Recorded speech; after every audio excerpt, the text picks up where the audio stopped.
by showing you how to make the basmati rice. So, the basic recipe is 1 cup of basmati rice.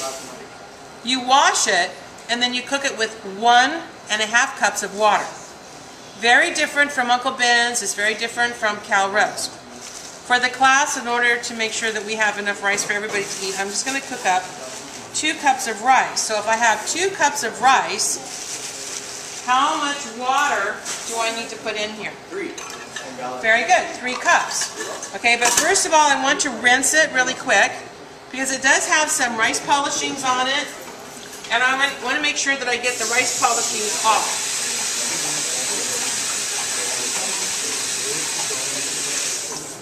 So this rice isn't nearly as dusty as the Cal Rose, okay? So it's a lot easier to work with. Okay, so I'm going to put in my 3 cups of water, all right? And then you can put a little bit of olive oil. You could put butter or margarine, but I kind of prefer the olive oil. Just a little drop, you know, not too much. And a little bit of salt. Okay, we're all trying to cut down on our salt intake. All right, so now I'm going to put the lid on it really tight, and then I'm going to put it on the stove. Now, who has a stopwatch or can watch the clock for me? Oh, I do. Okay, so I want a medium flame. All right, and it's going to cook for 10 minutes only. As soon as the 10 minutes are up, somebody let me know. And I'm going to turn the fire off, and you leave the lid on. Do not lift up the lid. It's the same procedure as for all the other kinds of rice we've been making. So leave the lid on, and then the fire is off, and we're just going to let it rest for 10 minutes at the minimum, okay? And you're going to see perfect, fluffy rice not stuck to the pan. Okay, so this is a medium flame. Oh my God, fluffy rice. All right. Now, the next thing I want to do is get ready to make my potato chicken masala. Alright, so I don't want to work on my wooden cutting board. I'm going to work on a red one because that's where I use my meat. Get about 3 or 4 little potatoes from the bag, wash them and stick them in the microwave oven. Alright, so I like to use gloves when I work with chicken. Yeah, I use gloves all the time. And, you know, it's just nice sometimes because it gets a little greasy, especially when you're working with dark meat. Okay, so since you guys are the last class, you're going to get a lot more than everybody else. That's the way I like to hear. Yeah, you like that, huh? Okay, can you go grab me another silver bowl, just kind of like medium size? And let's see what else. Just from down there. Okay, so, you know, when you're at a restaurant, the chefs over there are not going to be all that careful to get all the fat off of your meat. I hope you know that. Yeah, right here. It's fine. Just put it right there. Okay. But I will do my best to get as much fat off as possible. I have done this before with students and gave them a whole chicken thigh. And by the time they finished trimming it, they had 2 tablespoons of meat. So they kind of like went a little overboard. And I can understand that because you're not used to it. But a little bit of fat in your food doesn't hurt anything. It actually gives it a lot of flavor. First ingredient on the list up there, guys. Can someone shout it out to me? Yogurt. How much yogurt? A lot. No, it's not 1 cup. 3/4 cup. But since we're using extra chicken, we're just going to put a little extra more yogurt, okay? Alright, and what is our next ingredient? Read the board. What's the next ingredient? Red chili pepper. Alright, red chili pepper. So let's see. Red chili pepper. Oh, I can use this one. How much? Tablespoon. Tablespoon? Sounds good to me.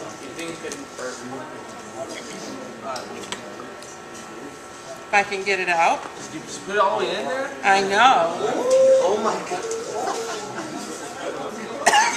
Oh!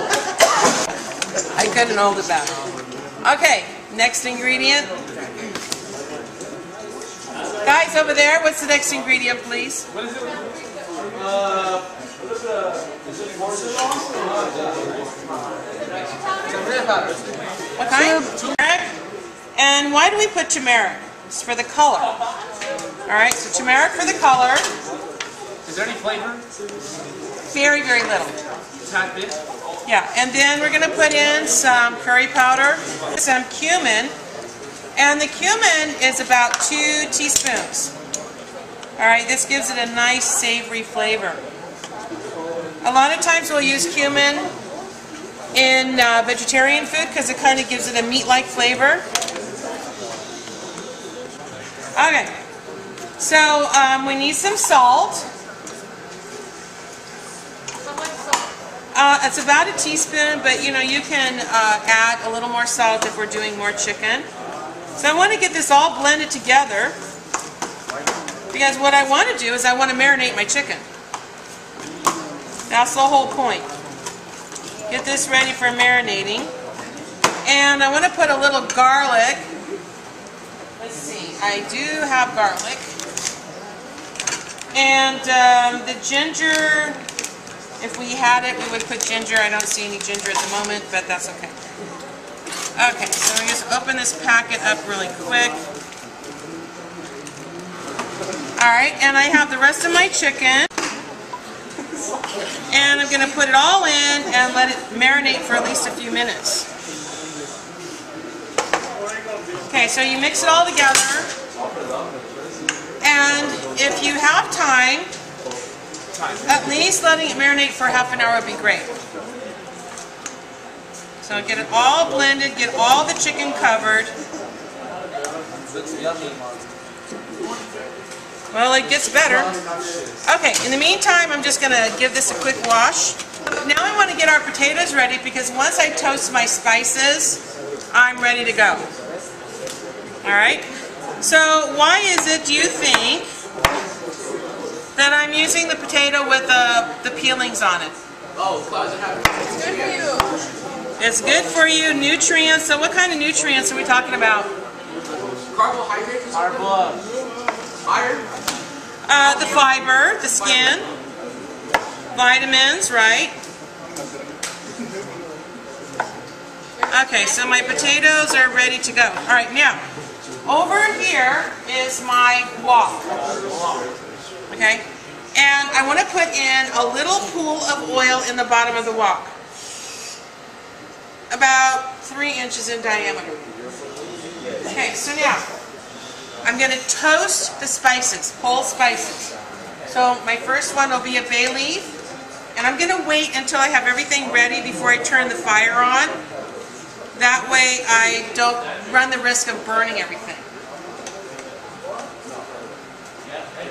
And then I want to put in a small stick of cinnamon. Okay. Then I have my Indian spice rack. This is how they do it. Gonna put in some cumin, some fennel, some black mustard seed, and red chili pepper. Okay? Then I also want to put in a few cloves. Put the fire on the wok. But this does not take very long. Maybe 30 seconds, a minute at the most. If it starts to smoke, you're kind of like going overkill here. So you just want to toast it. What toasting does is brings out the flavor and the aroma of the spices. This is what's called masala.